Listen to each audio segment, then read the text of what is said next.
the Demeter on charter from Romania to London. Shipping private crates. Contents unknown. Out at sea with no land in sight. Thank you guys for having the time to talk to me. So first of all, both your characters are used to spend life more on sea than on land. So Liam, I know you're a little seasick on real life. I was going to ask you about that, but because you always play characters that are on boats or on big ships. But what can you tell me about your character and, well, his skills as a captain of the ship? Yeah, that's the magic of cinema. I don't like boats unless they're nailed to the wall of a harbor, usually. And most of it, to burst the bubble in Game of Thrones, that boat I'm on was in a car park about 45 minutes from my house in Ireland. Again, the magic of cinema. It's always story. I'll go the extra mile. The character of Captain Elliot and the journey he goes on. If it's on a boat, it's on a boat. You don't turn down characters like that and the journey that he has and the sadness of that journey and the horror. You got to commit. So you got to take the Dramamine and keep your mouth shut and get on with your job. So your character is kind of an outsider in this story. So what can you tell me about him? He is an outsider. He's used to, but he's used to that. He's used to being, I guess, considered or not considered. You know, Clemens is used to not being seen in a world where he wants and has every right to be. He's a Cambridge-educated Black doctor in the 1800s, in the turn of the century, and so it was just an important thing to highlight. The film doesn't focus on that, but it informs everything about who he is and how he's on this boat and how he exists in this world. David, I was going to ask you because your character is not a man of many words, and we needed to see and feel his love for the ship. So how did you manage to work on that connection?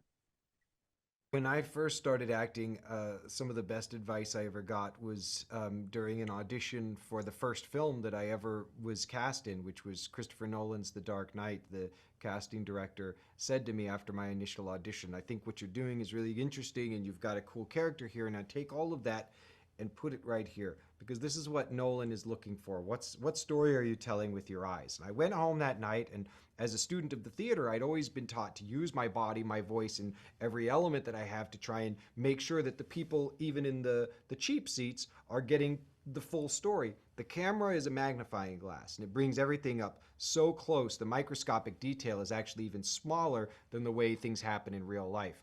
So with Wojciech, because he is so physically present, constantly looking for anything that the ship may need, the ship that is his home, that is his life, I felt it was really important to find a life in my eyes that could hopefully communicate to the audience as well as my fellow crew and my captain, my wants, my needs, my fears, in a way that was effective. Because you're right, he doesn't have a lot of words. He's not a guy who talks. He's not a talker.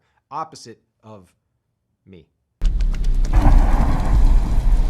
Evil is on board. Powerful evil.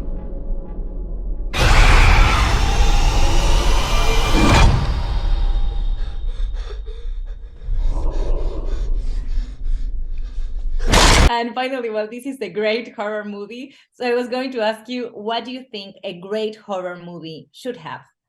A great horror movie should have all of the mise-en-scene, the fantastic monster. You need a great monster. I mean, what is the point of a horror movie without a great monster? And that monster doesn't necessarily need to be seen. Monsters can live in the shadows. Monsters can live in our minds. Monsters can live in ideas. Monsters can live in multiple people. If you're talking about, different forms of storytelling.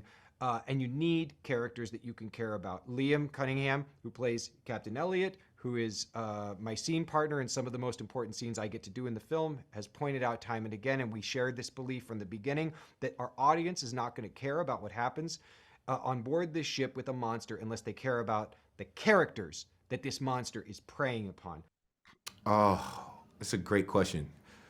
I think a great horror movie has to do exactly what I think this movie does, which is rope your audience in and get them to want to and to hope, to wish for the characters to succeed. You know, you want them to, and then there's other characters that you don't want to succeed, and but you root for certain characters, and then it gets pulled. You know, the rug is going to get pulled out from under you, and I think this movie does that better than any. I think it's a return to form. It's old school, practical movie making mixed with a bit of the new technology as well, which is great to see. And what ultimately makes a good horror movie is a great the center of the film, which is the monster, the evil. And there's no better evil than Drácula. He's a lore that's been around forever, and there's a reason for it. And I think this movie really pushes that, and it's refreshing. I'd agree 100% with what David said. Without caring about the people, you're not going to care about the movie. And the writers did a great job on this. We did a huge amount of work before we started turning over to bond. We were a family on the ship. We needed to be a family as soon as we heard the first time we heard action. And we knew that was really important. And that was kind of the actor's responsibility to get that family together. And I think we've been successful here. Completely. Well, thank you guys so much for your time. See you on the next junket. Thank you. Thank you. It's good to see you. The devil is real. May God have mercy on us all.